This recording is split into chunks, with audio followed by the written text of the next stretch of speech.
Hello à toutes, bienvenue sur Féminité Ben, la chaîne qui vous parle de la santé et du bien-être des femmes noires. Chose promise, chose due, voici la deuxième partie de ma série sur les fibromes utérins.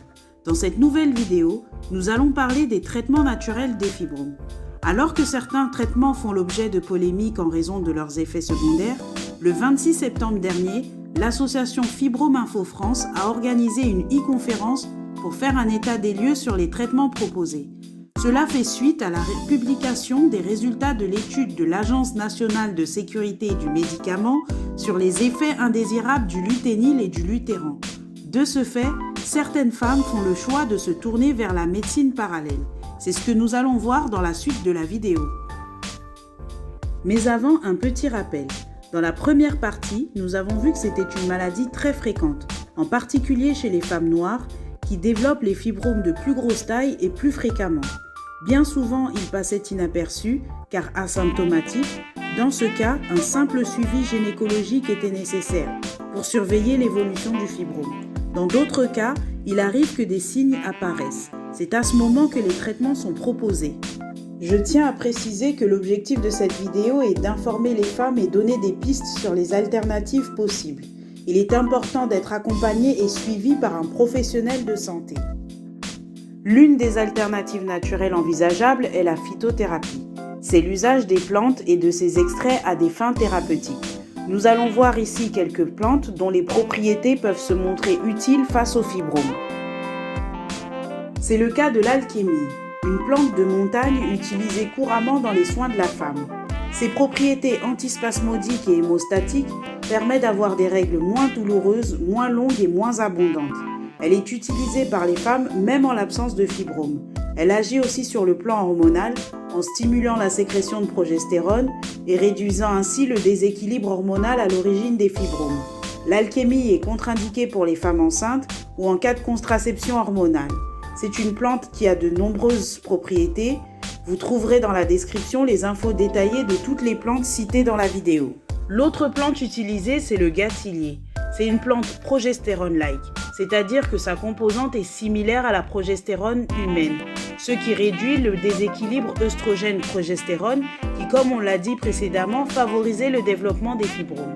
C'est une plante très efficace sur les troubles prémenstruels. La petite histoire, c'est qu'au Moyen-Âge, les religieux mâchaient le fruit de gâtillier pour contenir leur désir sexuel et respecter leurs vœux de chasteté. Le gâtillier entraîne une baisse d'œstrogène qui peut entraîner une baisse de la libido. Attention à l'usage de cette plante qui n'est pas à prendre à la légère. Il est recommandé de la prendre sous la surveillance d'un professionnel de santé. Dans le cadre du traitement symptomatique des fibromes, les malades sont amenés à faire des cures de fer. Les saignements abondants entraînent une anémie fériprive, responsable de fatigue inhabituelle, vertige ou même perte de cheveux. L'usage de compléments alimentaires peut se montrer utile, tels que la spiruline, une algue que l'on retrouve sous forme de poudre, comprimée ou gélule. C'est un super aliment riche en fer. L'ortie est tout aussi efficace. Le ginseng, très répandu en Afrique, ne va pas traiter l'anémie, mais elle va permettre de stimuler l'organisme et apaiser les symptômes liés à la carence, à savoir la fatigue. Pour faciliter l'assimilation du fer par le corps, il faut l'associer à la vitamine C. Le fruit de baobab, appelé aussi pain de singe, est riche en vitamine C, calcium et fer. C'est aussi un puissant antioxydant qui peut se montrer très utile en cas de fibrome. En temps normal, la nature a bien fait les choses. Les déchets et autres substances comme les hormones produits par notre corps sont stockés et éliminés naturellement par le foie. Néanmoins, les cures de détox du foie peuvent lui donner un petit coup de pouce et ralentir le développement des fibromes. L'artichaut et le radis noir en gélule sont réputés pour nettoyer le foie en profondeur, mais aussi les tisanes à la feuille de boldo ou les infusions de racines de chicorée. L'hygiène de vie a aussi son rôle à jouer. En privilégiant un régime alimentaire plus sain, éviter les sucres, les aliments transformés et l'alcool, avoir une activité physique régulière, si besoin perdre du poids, l'œstrogène a tendance à se stocker dans les tissus adipeux.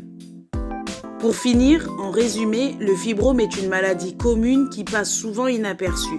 Mais il arrive que des symptômes très gênants pour les femmes apparaissent. Il n'y a pas vraiment de traitement qui peut guérir. Le traitement cible essentiellement les symptômes. Face à la polémique vis-à-vis des traitements médicamenteux, les femmes se tournent vers d'autres alternatives. J'espère que cette vidéo a pu répondre à vos questions.